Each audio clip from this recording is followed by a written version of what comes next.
Shalom, selamat pagi. Wah, senang sekali untuk terus berjumpa dengan Anda di hari Senin pagi ini. Mari kita bersama-sama merenungkan kebenaran firman Tuhan. Sebelum kita memulai aktivitas kita, biarkan hidup kita diisi oleh firman Tuhan. Sehingga firman itu yang akan terus merancang atau menuntun kehidupan kita kepada kemenangan Tuhan. Karena itu mari kita sungguh-sungguh siapkan hati kita. Izinkan Roh Kudus berbicara buat kita pagi ini. Mari kita berdoa. Tuhan Yesus, kami menyerahkan hati kami dalam hadirat-Mu, biar terus Engkau berbicara buat kami, sampaikan kebenaran firman-Mu, supaya kami boleh penuh dengan hikmat kebenaran, diajari kepada kebenaran-Mu, sehingga kebenaran-Mu itu yang memerdekakan hidup kami.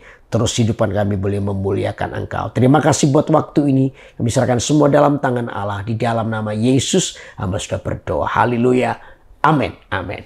Nah, saudara, firman Tuhan pagi ini diambil dari Amsal 28 ayat yang 10. Saya akan bacakan. Siapa menyesatkan orang jujur ke jalan yang jahat akan jatuh ke dalam lubangnya sendiri. Tetapi orang-orang yang tak bercela akan mewarisi kebahagiaan. Nah, saudara, dari sinilah saya tarik sebuah judul bahwa berlaku jahat itu akan merancangkan kejatuhan sendiri. Kenapa setiap kali kita merancangkan kejahatan, maka dikatakan orang ini akan jatuh di dalam rancangannya sendiri, sesuatu yang jahat. Alasannya pertama, karena Tuhan itu membalas kejahatan. Saudara, Tuhan itu sangat membenci hati yang jahat. Makanya itu kecenderungan hati kita, izinkan Tuhan itu menuntunnya kepada apa yang baik dan kepada apa yang berkenan. Saudara, ini merupakan sebuah peperangan rohani setiap hari dalam kehidupan kita. Apalagi kalau Anda merasa dicurangi atau merasa diperlakukan tidak adil, maka akan muncul sebuah kecenderungan untuk kita membalas. Nah, saudara, begitu kita membalas, maka sebenarnya hitungannya adalah sama. Anda dengan orang yang mencurangi Anda di hadapan Tuhan itu sama. Dosanya adalah sama. Nah, saudara, disinilah kita namanya peperangan rohani, di mana Anda menyerahkan hidup kita kepada Tuhan. Percayalah bahwa Tuhan itu kalau mau tertarik dalam hidup Anda dan saya adalah ketika kita menghasilkan buah. Nah, salah satu buah yang menarik perhatian Tuhan adalah perubahan karakter hidup kita. Di mana karakter Kristus itu semakin nyata dalam kehidupan saudara dan saya.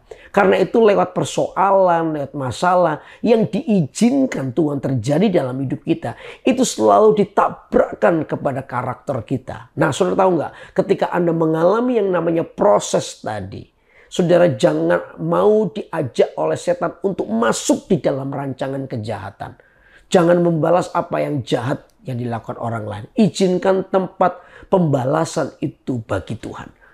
Pembalasan itu haknya Tuhan. Tuhan itu yang akan sungguh-sungguh melakukan apa yang tidak adil yang terjadi buat hidup Anda. Kalau Anda mengambil keputusan untuk menyerahkan kepada Tuhan, lihat ya, Tuhan akan justru akan memberkati hidup kita dan akan membalas apa yang jahat.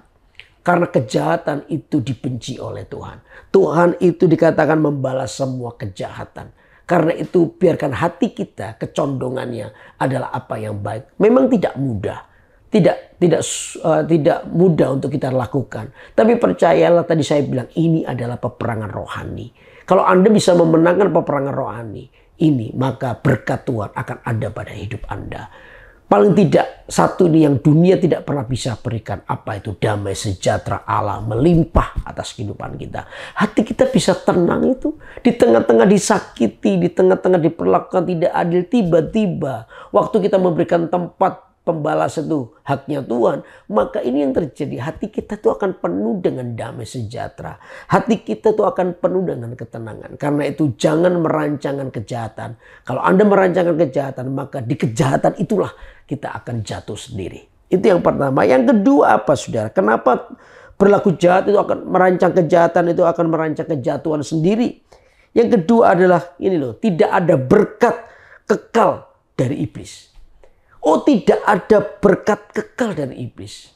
Saudara, iblis itu kalau hari ini semua adalah untuk kepentingannya. Kalau dia seolah-olah dalam tanda kutip memberkati, itu tidak pernah murni. Kalau Tuhan memberkati kita itu dengan berkat yang tulus dan murni. Tapi kalau iblis itu selalu ada embel-embelnya.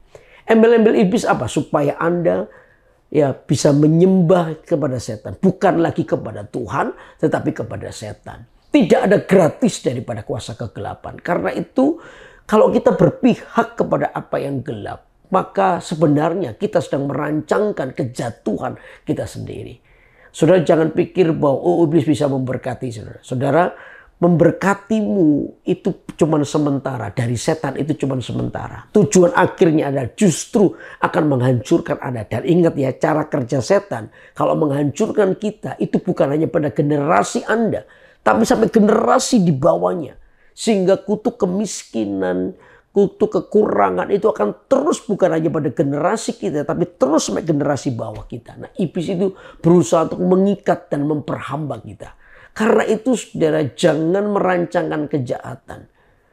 Ya, seolah-olah ketika merancang kejahatan ingin menjatuhkan orang lain supaya Anda lebih kaya. Ingat ya, tidak ada yang kekal daripada setan. Iblis itu hanya sementara dan ingin mengikat hidup kita. Tujuannya terakhir adalah memperhamba hidup kita supaya berada terus di dalam kemiskinan dan penyiksaan.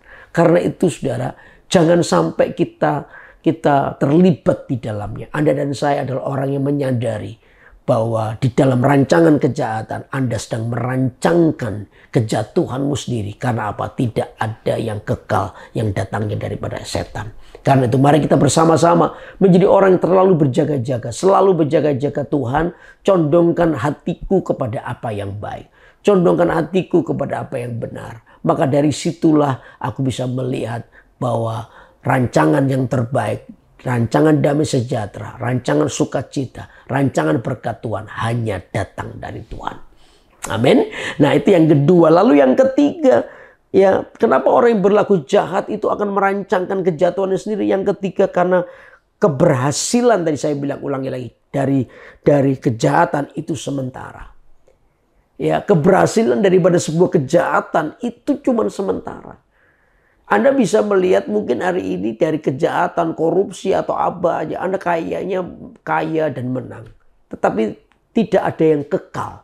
Sesuatu yang bukan daripada Tuhan itu tidak kekal. Makanya tadi saya bilang ini sesuatu yang cuma tinggal tunggu waktu. Kalau kita nggak pernah bertobat dan sungguh-sungguh hidup kita mau dipulihkan, kembali kepada apa yang Tuhan, maka rancangan kejahatan yang kita rancangkan bertahun-tahun yang mungkin tidak diketahui orang itu akan menyerang balik dalam hidup kita. Dan saya menemukan ketika orang-orang ini adalah orang-orang yang merancang kejahatan, hidupnya bukan hanya hidupnya dan anak cucunya tidak pernah bahagia. Karena itu mari kita sungguh-sungguh berkata kepada Tuhan, hanya Tuhanlah sumber berkat dalam hidup kita. Jaga hati kita, jangan merancangkan kejahatan. Rancangan kejahatan dibalas dengan rancangan kebaikan. Saya percaya seperti orang yang menaruh bara api di atas kepalanya. Izinkan Tuhan itu memberkati hidup Anda. Dan izinkan Tuhan juga bagian pembalasan itu haknya Tuhan, bukan haknya kita. Haknya kita justru melepaskan pengampunan. Dan biarkan Tuhan itu terus memberkati kita. Tuhan tuh menemukan sebuah alasan untuk memberkati kita. Karena kita adalah orang-orang yang menolak rancangan kejahatan. Tapi justru berada di dalam rancangan kebaikan. Sehingga kutuk akan berubah jadi berkat. Karena orang-orang hatinya baik. Dan Tuhan pastinya memberkati kita semua. Amin. Amin. Mari kita berdoa. Tuhan Yesus, ajari kami Tuhan untuk terus berjalan di dalam rancangan yang baik. Tidak mudah karena kami selalu punya kecenderungan untuk membalas apa yang orang perlakuan tidak adil dalam hidup kami. Tapi pagi ini ajari kami ya Tuhan, untuk menjadi orang-orang yang mengerti bahwa pembalasan itu haknya Tuhan. Kami tidak ada hak sedikit pun untuk melakukan itu. Doa kami cuman jaga hati kami dan berkati kami. Supaya kami terus berjalan dalam rancangan yang baik. Sebab kami menyadari bahwa pembalasan itu haknya Tuhan. Tuhan, tolong kami untuk kami terus berjalan di dalam Engkau. Kami serahkan seluruh kehidupan kami dalam tangan-Mu. Dan berkat Allah yang memulihkan. Berkat Allah yang memberkati kami semua. Sehingga kami tidak perlu takut dengan apapun yang terjadi. Sebab yang menyertai kami adalah Allah yang hidup. Terima kasih buat pagi ini. Kami serahkan semua dalam tangan-Mu. Supaya kehidupan kami tambah hari, tambah menyenangkan Tuhan. Di dalam nama Yesus, hamba sudah berdoa. Haleluya. Amin, amin, amin.